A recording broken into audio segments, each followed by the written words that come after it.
नमस्कार विद्यार्थियों। Digi Lessons from the house of Navankur में आप सभी का स्वागत है। आज हम क्लास 8 विषय गणित पार्ट 15 आलेखों से परिचय प्रश्नावली 15.1 के सवालों को समझेंगे। तो पिछले दो वीडियो में हमने प्रश्न नंबर 1, 2 और 3 को समझ लिया था। तो आज हम उससे आगे समझेंगे। तो देखते हैं प्रश्न नंबर 4।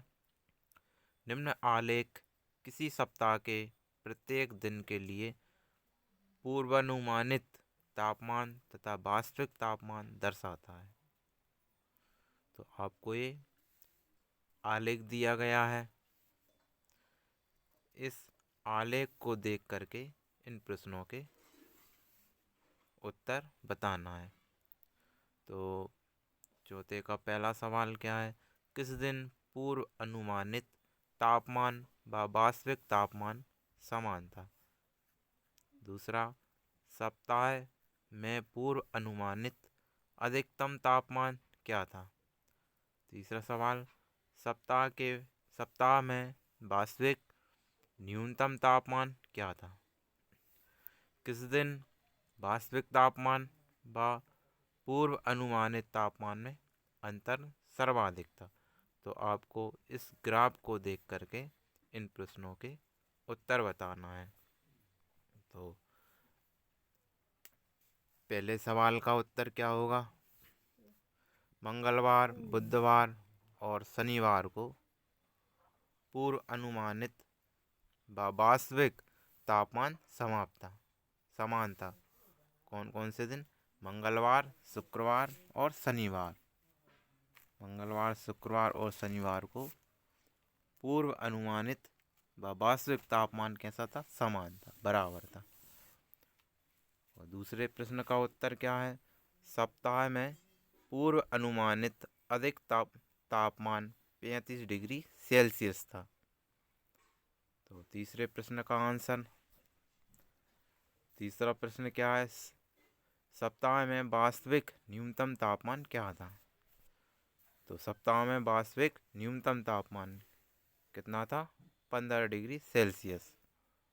और चौथा प्रश्न है, किस दिन वास्तविक तापमान व पूर्व अनुमानित तापमान में अंतर सर्वाधिक था?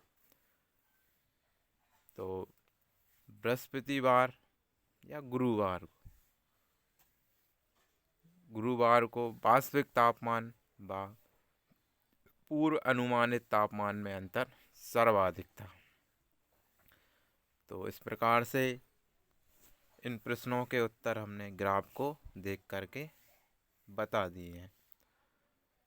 तो इन सवालों में केवल ग्राफ पर फोकस करना है। तो सभी की बुक में ग्राफ दिए गए हैं, जो कि प्रश्न के साथ ही दिए गए हैं। तो आप ग्राफ को देख करके इन प्रश्नों के उत्तर दे सकते हैं। तो एक बार और समझ लें, किस दिन पूर्व अनुमानित तापमान व वास्तविक तापमान समान था? तो कौन से दिन समान था?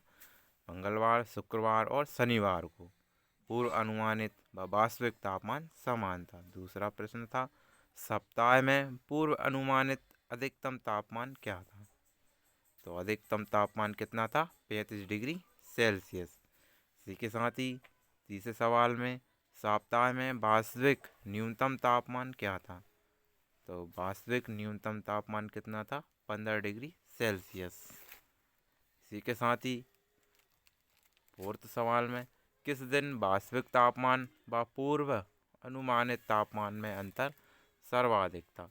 तो बृहस्पतिवार को वास्तविक तापमान और पूर्व अनुमानित तापमान में अंतर सर्वाधिक था। तो प्रश्नावली के जो सवाल हैं वो केवल ग्राफ को देख करके आपको बताना है। चलिए अगले प्रश्न की ओर चलती हैं। प्रश्न नंबर 5, निम्न तालिका प्रयोग कर एक रेखिक आलेख बनाइए। तो इसमें रेखिक आलेख तैयार करना है, बनाना है। ए है विभिन्न वर्षों में किसी पर्वतीय नगर में हिमपात के दिनों की संख्या। तो वर्ष दिया है और दिन दिए। 2003 में 8 दिन, 2004 में 10 दिन, 2005 में 5 दिन, 2006 में 12 दिन। इसी प्रकार से बी में देखते हैं, विभिन्न वर्षों के एक गांव में पुरुषों व स्त्रियों की संख्या किसमें दी गई है? हजारों में दी गई है। वर्ष 2003 में पुरुषों की संख्या 12, स्त्रियों की संख्या 11.3। वर्ष 2004 में पुरुषों की संख्या 12.5, स्त्रियों की संख्या 11.9। वर्ष 2005 में पुरुषों की संख्या 13, स्त्रियों की संख्या 13। और वर्ष 2006 में पुरुषों की संख्या 13.2 और स्त्रियों की संख्या 13.6।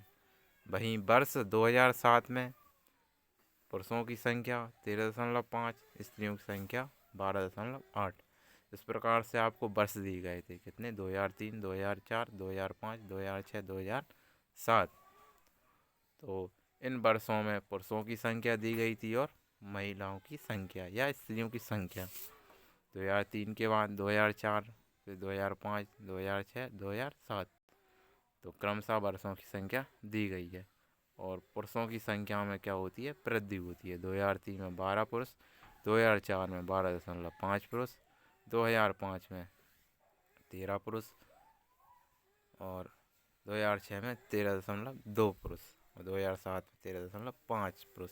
इसी प्रकार से स्त्रियों की संख्या में वृद्धि होती जाती है। तो ये संख्या किस में दी गई है? हजारों में दी गई है।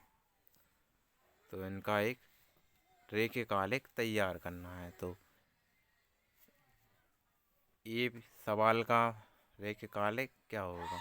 तो पैमाना आपको लेना पड़ेगा या शीर्षक। एक्स अक्ष पर हमने लिया 2 सेंटीमीटर बराबर में एक्स, एक वर्ष। तो आलेख बनाने के लिए हम दो अक्षों का चुनाव करते हैं, दो अक्ष लेते हैं, एक्स अक्ष और वाई अक्ष। तो एक्स अक्ष पर हमने वर्ष को ले लिया जो कि 2 सेंटीमीटर बराबर में कितना है? एक वर्ष। और वाई अक्ष पर हमने दिनों की संख्या को ले लिया, 1 सेंटीमीटर बराबर में 4 दिन। तो इस पैमाने के अनुसार हम आलेख का निर्माण करेंगे, आलेख को बनाएंगे।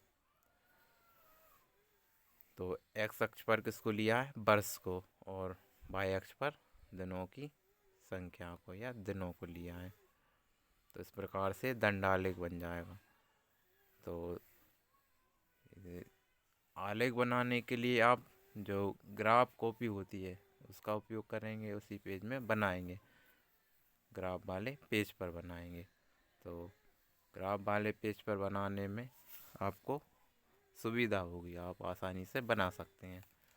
तो इस प्रकार से ये आलेख तैयार हो जाएगा। तो वांछित रेखिक आलेख खींचने के लिए एक्स अक्ष पर वर्ष, वाई अक्ष पर उचित पैमाना लेकर दिन अंकित करते हैं। तो सबसे पहले बिंदु कौन कौन से लिए? तो सर्वप्रथम बिंदु क्रमशः 2003, 8, 2004, 10, 2005, 5 तथा 2006, 12 अंकित करते हैं। इन बिंदुओं को रेखाखंडों द्वारा मिला करके अभिष्ट रेखिक आलेख प्राप्त किया जा सकता है। तो हमने आपको पहले भी बता दिया था कि सबसे पहले तो एक पैमाना लेंगे या शीर्षक लेंगे, एक्स अक्ष और वाई अक्ष लेंगे। तो एक्स अक्ष पर हम वर्ष को दर्शाएंगे, यहाँ पर हमने मान लिया है 2 सेंटीमीटर बराबर में एक वर्ष। और वाई अक्ष पर दिनों को दर्शाएंगे, 1 सेंटीमीटर बराबर में 4 दिन। तो इस प्रकार से ये आलेख तैयार हो जाएगा। चलिए अब बी सवाल का आलेख किस प्रकार से तैयार होगा?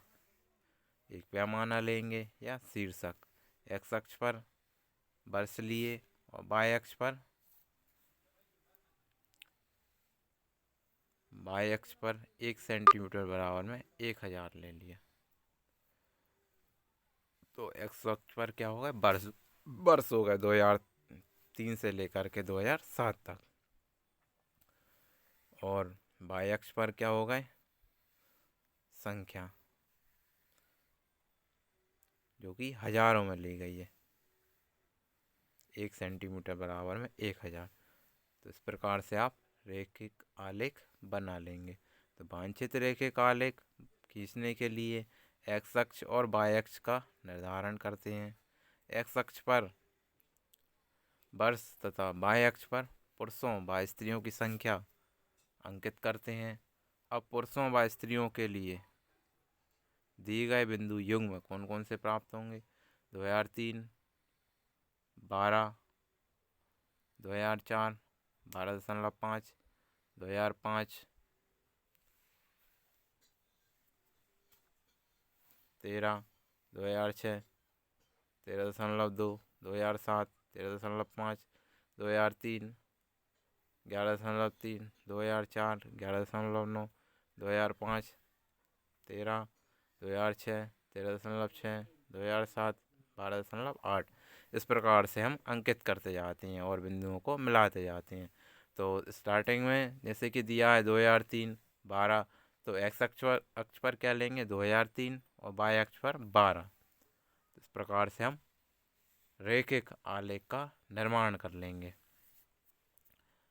तो दिए गए आंकड़ों की सहायता से पैमाना लेकर के, उचित पैमाना लेकर के, एक्स अक्ष और वाई अक्ष को लेकर के आपने रेखिक आलेख तैयार कर लिया।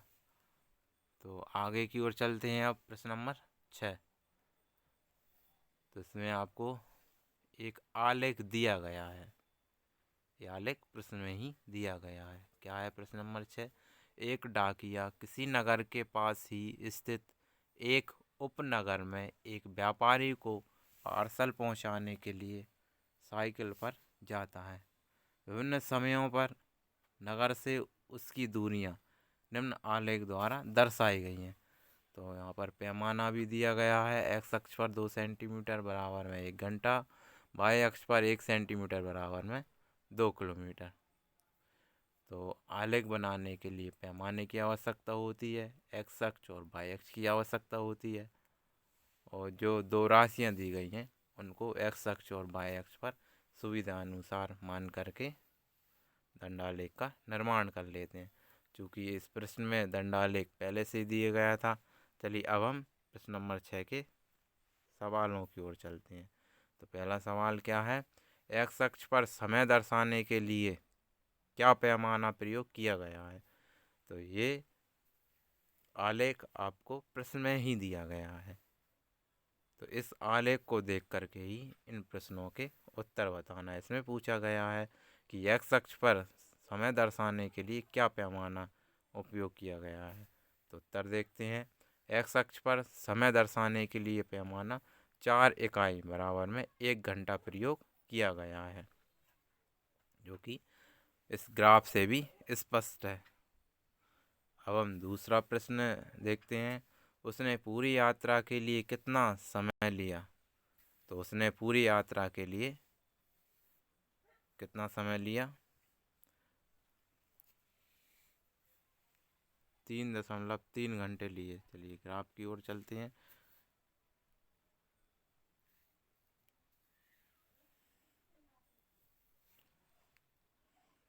पूरी यात्रा के लिए 3.3 घंटे लिए।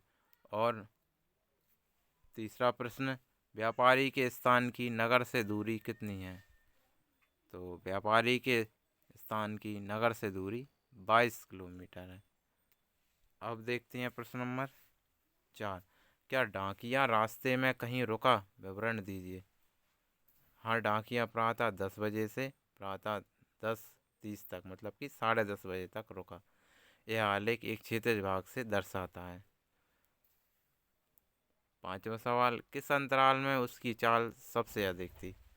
तो प्रातः 8 बजे और प्रातः 9 बजे के बीच उसकी चाल सर्वाधिक थी, मतलब कि सबसे अधिक थी। तो इस प्रकार से आपने ग्राफ को देख करके इन प्रश्नों के उत्तर दिए। चलिए अब अगले प्रश्न की ओर चलते हैं। अगला प्रश्न, प्रश्न नंबर 7, ये आप होमवर्क के रूप में लिख लें, इसे आप स्वयं करके देखेंगे। तो इस वीडियो के माध्यम से हमने ग्राफ का निर्माण करना सीखा, पैमाना लेना सीखा, एक्स अक्ष और वाई अक्ष को समझा।